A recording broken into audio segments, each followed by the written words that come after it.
Ladies and gentlemen, welcome to another analysis. This is for our last RMC hybrid for America next year.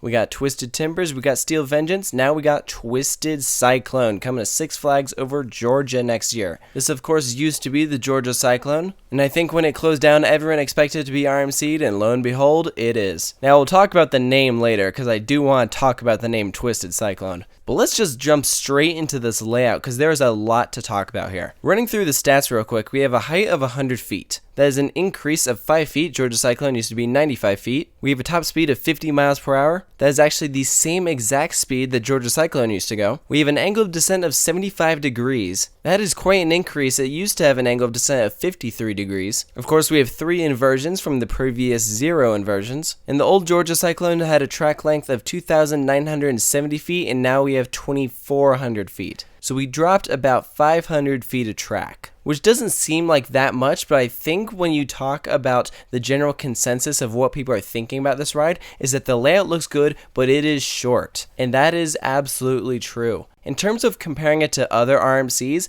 it's around the same length as Goliath at Six Flags Great America, so it is definitely short. That being said, I still think it's going to be a good ride. Now, will it be as good as some of these other RMCs? You know, it's tough to say. It may end up towards the bottom of the pack when you compare them to other RMC hybrids, but we have some really cool elements here. Running through the POV, of course, you're going to take that same left-hand turn out of the station, but instead we have a couple bunny hops, pretty common for an RMC. Going up that lift hill, and we have that, again, the drop turns just a little bit. Georgia Cyclone definitely had more of a twisted drop. This one is just kind of slanted a bit, so you kind of curve just the slightest bit to the left.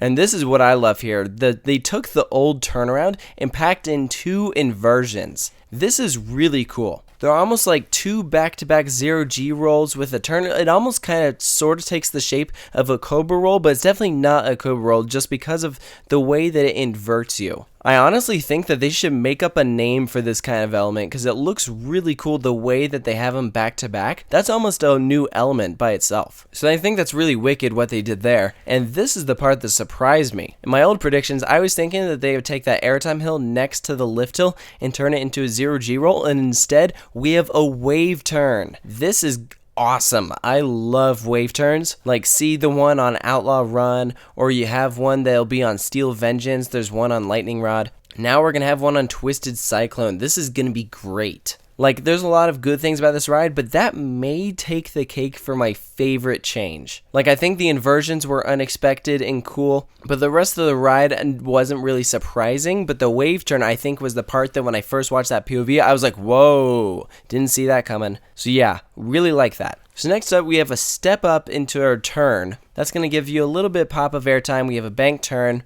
It kind of levels out and then drops you. You're going to go through a 0G roll. That is the 3rd inversion. We have a small airtime moment, some bank turns, and then it kind of twists you into the brake run. So again, that whole second half of Georgia Cyclone is gone. It doesn't go back through the circuit again, weaving under the structure. And honestly, I was expecting that it would. Like, I knew that it probably was going to be shorter length than Georgia Cyclone was, but I do think there should have been like another element or two. I wasn't expecting that much to be cut out. And I think the other thing people were talking about was, well, people were saying, okay, so there's not a whole lot of airtime moments on this ride. And that is true. I think this is an RMC hybrid that focuses more on the inversions. There's not really a whole lot of airtime moments. I mean, yeah, if you're in the back seat, you're going to get some great stuff on that drop. You do have a few ejector hills, but it's not going to be airtime like on some other hybrids. Like, look at Twisted Timbers. That is an RMC about airtime. So that is something to note. Now, talking a bit about the theme and whatnot, we do have a car theme. We've seen this on some other hybrids. This does look to be a different model car than some of the other cars we've seen on some other hybrids. And I like what they did with the track color here. They're actually painting that whole white structure brown and putting in blue track. And I think that blue is very appropriate because if you remember, some of the railings on Georgia Cyclone were blue. So they're paying tribute to that. And by just painting the whole white structure that was really looking faded and kind of bad, they're painting it brown, Wicked Cyclone style. So now it's going to look good again. So the last thing I'm going to talk about about is the name Twisted Cyclone. Is it a good name? What do we think of it? Well, I mean, let's be honest here. They reduced, reused, and recycled it from Wicked Cyclone and Twisted Colossus. And I'm sure they had no idea that King's Dominion was also going to have Twisted in the name. So now we will have 3 hybrids with the word Twisted in it, and 2 hybrids with the word Cyclone in it. So it's definitely not great, but it's better than giving it a superhero theme.